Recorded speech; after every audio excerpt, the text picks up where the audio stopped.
दोस्तों यहाँ पे काफ़ी लोग मुझे बोलते हैं हमें गूगल माय बिजनेस को रैंक करवाना है, यानी गूगल माय बिजनेस को ग्रो करना है, तो कैसे हम लोग यहाँ पे गूगल माय बिजनेस को ग्रो कर सकते हैं, कैसे रैंक कर सकते हैं। तो यहाँ पे हम लोग एसईओ का काम करते हैं, यानी गूगल माय बिजनेस को ग्रो करने का काम करते हैं, रैंकिंग कराने का काम करते हैं, और वो भी काफ़ी कम बजट में, अकॉर्डिंग टू आपके बजट के हिसाब से काम किया जाता है। तो यहाँ पे क्या तरीके हैं गूगल मैप को ग्रो करने के, इस वीडियो में हम बात करेंगे दोस्तों।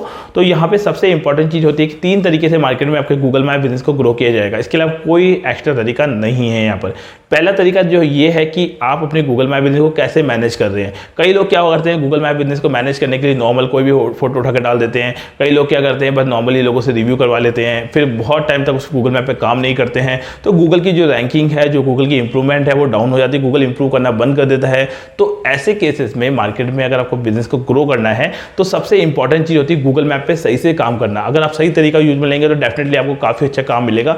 उसकी नॉलेज के लिए हम लोग क्या करते हैं, आपका गूगल माय बिजनेस के अंदर बताते हैं कि कैसे मैनेज करना है। सबसे इंपॉर्टेंट चीज़ है फोटो डालना। आप टाइम टू टाइम फोटो डालोगे, टाइम टू टाइम मैनेज करोगे, तो यहाँ पर आपकी फोटो सही होनी चाहिए, गूगल की गाइडलाइन को फॉलो करनी चाहिए। गूगल की गाइडलाइन कहती है कि किसी तरह का नंबर लिखकर या नाम लिख के फोटो नहीं डाली जाती है, नॉर्मल और एक्चुअल फोटो डाली जाएगी। साथ में अगर आप लोगों से रिव्यू रेटिंग ले रहे हो तो उस पर प्रॉपर तरीके से रिव्यू में आपका कीवर्ड होना चाहिए। तो ये प्रोफेशनल तरीके हैं। बट कई लोग क्या करते हैं, बिजनेस के नाम को बड़ा कर देते हैं, यहाँ पे बहुत सारे कंटेंट डाल देते हैं, बहुत सारे डिस्क्रिप्शन डाल देते हैं, और उनकी लिस्टिंग यहाँ पे सस्पेंड हो जाती है, या मार्केट में जो कॉम्पिटिटर है वो लिस्टिंग को रिपोर्ट करके सस्पेंड कर देते हैं। तो ऐसे केस में ध्यान रखिए कि आपकी एक्टिविटी प्रॉपर होनी चाहिए। दूसरा तरीका है एसईओ। यहाँ पे ये ध्यान रखिए कि हम लोग यहाँ पे गूगल की गाइडलाइन चेंज होती है तो उसको मेंटेन करने का तरीका भी चेंज होता है। तो यहाँ पे अगर आपका एसईओ हम लोग करते हैं तो हम लोग आपको सिखाते भी है कि कैसे आपको इसमें रिव्यूज रेटिंग लेनी है, किस तरह से मैनेज करना है। और एसईओ एक ऐसा पार्ट है जिसके थ्रू गूगल में सर्च इंजन ऑप्टिमाइजेशन के थ्रू हम लोग लिस्टिंग को रैंक कराते हैं, यानी ऊपर लेके आते हैं, ऑप्टिमाइज करते हैं। यहाँ पे काफ़ी लोगों को डाउट है कि सर अगर मैंने एसईओ किया तो मेरी लिस्टिंग ऊपर आ जाएगी क्या?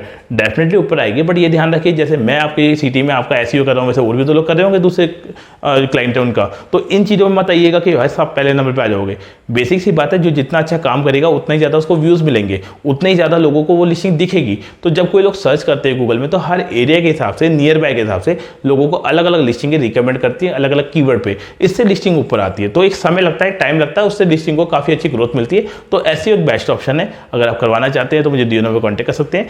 तीसरा ऑप्शन है गूगल के पेड ट्रैफिक लेकर, यानी गूगल में एडवर्टाइजमेंट्स आते हैं, स्पॉन्सर्ड ऐड चलते हैं, यानी कोई बंदा सर्च करेगा पूरी सिटी में तो टॉप पे आपके स्पॉन्सर में लिस्टिंग दिखेगी। तो गूगल ऐड भी यहाँ पे एक ऐसा ऑप्शन है जिससे आप काफ़ी अच्छी लिस्टिंग को ग्रो कर सकते हैं। तो अगर आपको यहाँ पे ऐड सेटअप करवाना है या फिर आपको लिस्टिंग रैंकिंग करानी है तो मुझे दिए नंबर पे कांटेक्ट कर सकते हैं।